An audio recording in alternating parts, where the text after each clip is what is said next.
Hello friends, कैसे हैं आप सब लोग। आज का ये video AIIMS staff nurse recruitment exams की प्रिपरेशन कर रहे उन सभी स्टूडेंट्स के लिए है। इस वीडियो के द्वारा आप अपनी तैयारी को जांच सकते हैं। So everyone, without wasting the time, let's play the video. इस वीडियो को शुरू करने से पहले आपके लिए कुछ इंस्ट्रक्शंस हैं। यह वीडियो केवल रिवीजन पर्पस के लिए बनाया गया है। इस वीडियो के अंदर हम 21 क्वेश्चंस आपसे डिस्कस करेंगे और हर क्वेश्चन का जवाब देने के लिए आपके पास 5 सेकंड का समय होगा।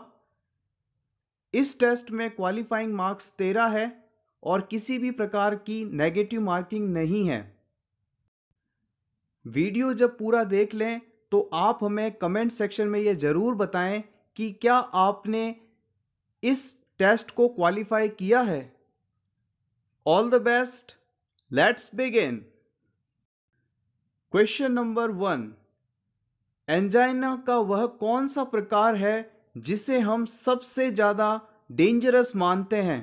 आपके ऑप्शंस हैं pre infarction angina, classical angina, prinzmetal angina या फिर variant angina.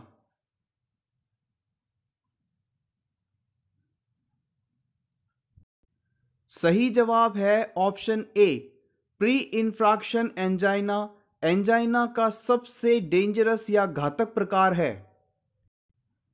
Pre infarction angina को हम अनस्टेबल एंजाइना के नाम से भी जानते हैं। प्री इंफ्राक्शन एंजाइना में व्यक्ति को कभी भी चेस्ट पेन हो सकता है, यहाँ तक कि वह रेस्ट की अवस्था में हो तब भी।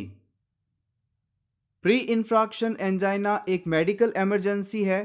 इसका आभास होते ही व्यक्ति को मेडिकल हेल्प के लिए कॉल करना चाहिए। क्लासिकल एंजाइना या stable angina pre infarction angina जितना खतरनाक तो नहीं है। इसे हम नाइट्रोग्लिसरीन और रेस्ट के द्वारा ट्रीट कर सकते हैं। प्रिंचमेंटल्स एंजाइना, इसे हम वेरिएंट एंजाइना या वैसोस्पास्टिक एंजाइना के नाम से भी जानते हैं। कोरोनरी आर्टरीज में स्पाज्म के कारण प्रिंचमेंटल्स एंजाइना आता है। अक्सर हम लोग कंफ्यूज होते हैं एंजाइना और इंफ्राक्शन में क्या अंतर है। आइए जानते हैं। हमारे शरीर में ब्लड सप्लाई की कमी या ऑक्सीजन की कमी होने के कारण चेस्ट में भारीपन या दर्द होना एंजाइना या एंजाइना पेक्टोरिस के नाम से जाना जाता है। लेकिन अगर ब्लड या ऑक्सीजन की कमी से टिश्यूज़ की डेथ होना शुरू हो जाए तो इस कंडीशन को हम इंफ्राक्शन कहते हैं। नेक्स्ट क्वेश्चन, निम्नलिखित ऑप्शंस में उस ऑप्शंस का चुनाव कीजिए जो कि कैंसर का मेजर वार्निंग साइन नहीं है। ऑप्शन ए, एक सोर जो कंप्लीटली हील हो जाता है, चेंज इन बाउल और ब्लैडर हैबिट, अनयूजुअल ब्लीडिंग और discharge, nagging cough and persistent hoarseness.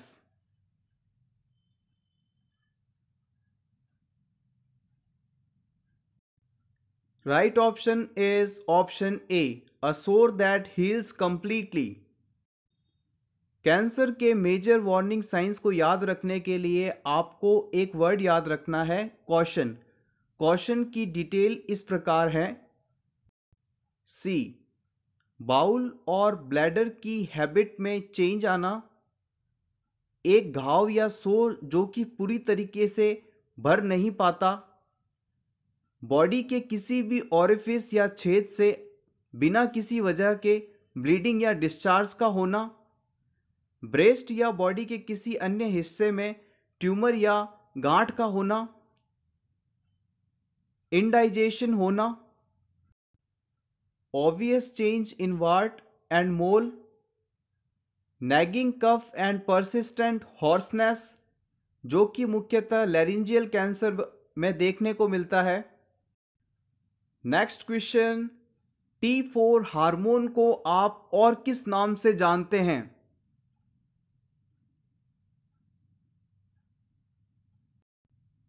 Thyroxine, next, national urban health mission यानी NUHM कब लॉन्च किया गया था? 1 मई 2013, 1 मई 2012, 1 अप्रैल 2013, 1 जून 2012।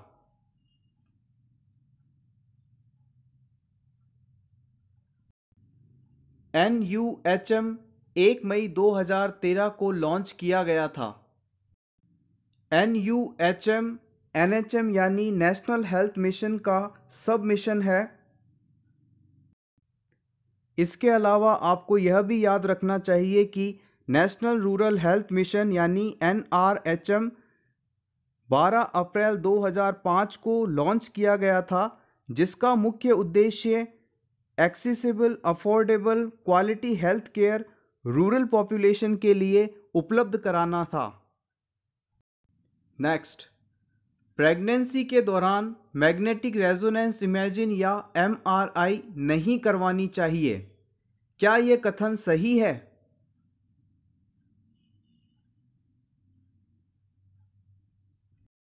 जी हाँ, बिल्कुल। प्रेगनेंसी के दौरान MRI कॉन्ट्राइंडिकेटेड है। Next question, father of paediatrics किसे कहते हैं?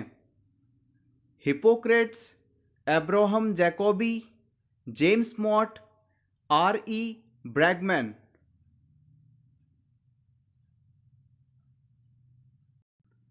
Abraham Jacobi, option B, is known as the father of pediatrics. Paediatrics medicines की वह ब्रांच है जिसके अंतर्गत इन्फेंट्स, चिल्ड्रन और एडोलेसेंट्स की मेडिकल केयर की जाती है। वह डॉक्टर जो पीडियाट्रिक्स में विशेष योग्यता रखता है उसे हम पीडियाट्रिशियन के नाम से जानते हैं। नेक्स्ट, टोटल लंग कैपेसिटी कितनी होती है?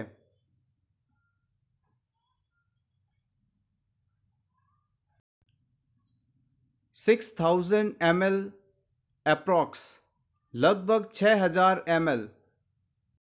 नेक्स्ट क्वेश्चन, निम्न में से उस पोजीशन का चुनाव कीजिए जो कि एक बच्चा जो कि एपिग्लोटाइटिस से ग्रसित है रेस्पिरेटरी डिस्ट्रेस के दौरान अडॉप्ट करता है। Option A, nasal flaring, option B, tripod positioning, option C, presence of stridor, option D, none of the above.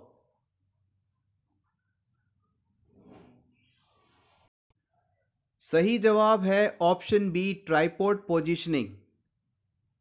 Epiglottis में सूजन आना या inflammation of the epiglottis is known as epiglottitis.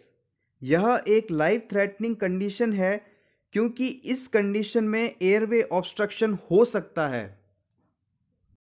Tripod position क्या है?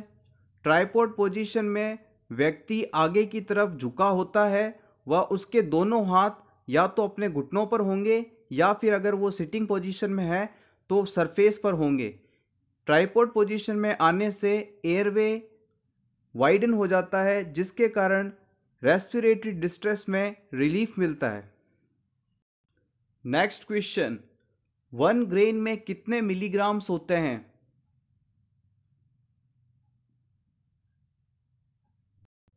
1 grain equals to 60 mg और 60 milligrams। Next, काला अजार किसके द्वारा फैलता है? Sand fly, testis fly, house fly, all of them.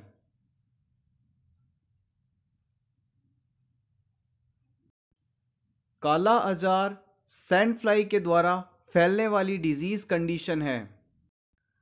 काला अजार को हम ब्लैक फीवर या विसरल लेशमैनियासिस के नाम से भी जानते हैं, जो कि लेशमैनिया पैरासाइट्स के द्वारा फैलता है।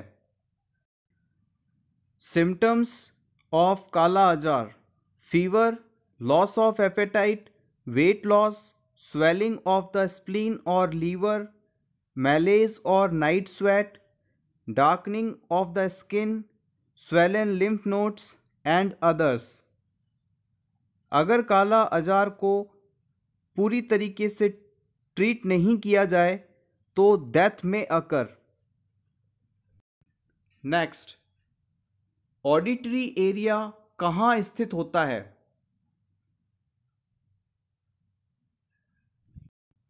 ऑडिटरी एरिया टेम्पोरल लोब में स्थित होता है।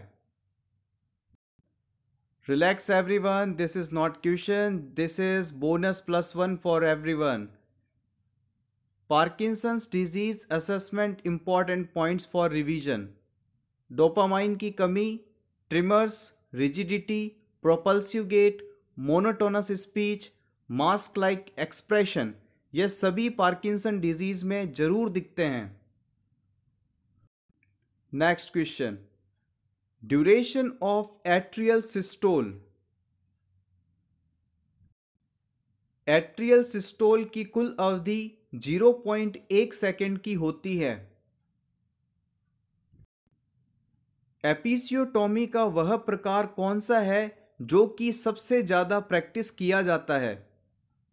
Mediolateral, J shaped, medially, laterally.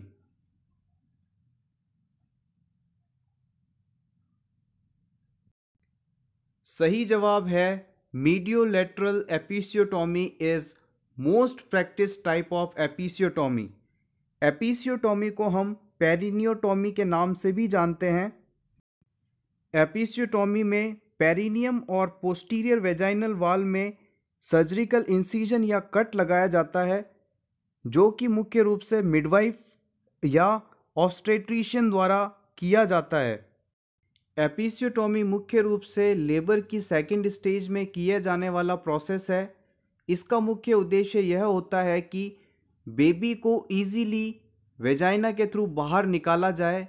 इसके लिए वेजाइना के साइज को कट लगाकर थोड़ा इंक्रीज किया जाता है। Types of episiotomy: mediolateral, median, lateral, J shaped. In mediolateral type of episiotomy, incision made downward and outward from the midpoint of fourchette. Next, ventricular systole की कुल समयावधि कितनी होती है? Duration 0.3 seconds, ventricular systole. Next, dementia का earliest sign कौन सा है? Speech disorder, memory slips, loss of attention, visual perception problems.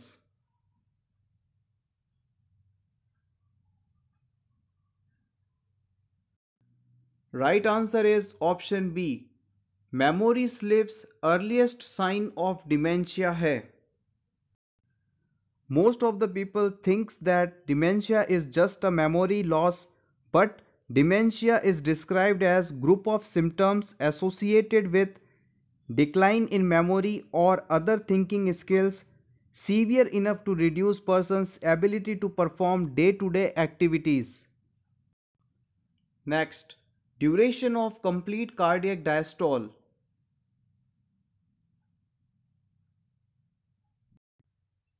0.4 seconds is the total duration of complete cardiac diastole. Next, urine output का मेजर करने के लिए आप उसे रखेंगे आई लेवल से ऊपर, आई लेवल के नीचे, आई लेवल पर या किसी पर भी।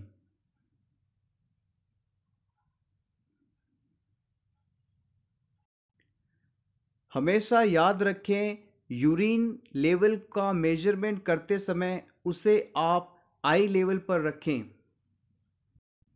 मेनियर्स डिजीज में क्लासिक ट्रायड ऑफ सिम्टम्स देखने को मिलता है, जिसमें से वर्टिगो और टिनिटिस दो हैं। एक और कौन सा है? Headache, otitis media, hearing loss, vomiting. Classic triad symptoms मेनियर्स disease में वर्टिगो, टिनिटस और हियरिंग लॉस देखने को मिलते हैं।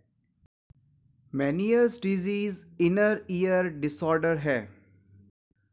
हमारे शरीर में वह कौन सा ट्रेस एलिमेंट पाया जाता है जो कि इंसुलिन फंक्शन के लिए जरूरी है? Copper, chromium, cobalt, selenium.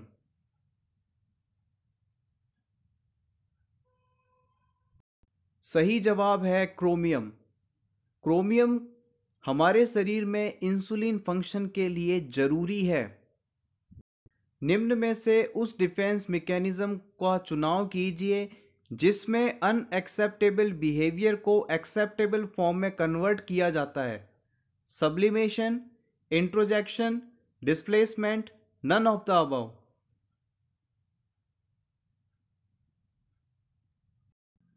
Right option is sublimation.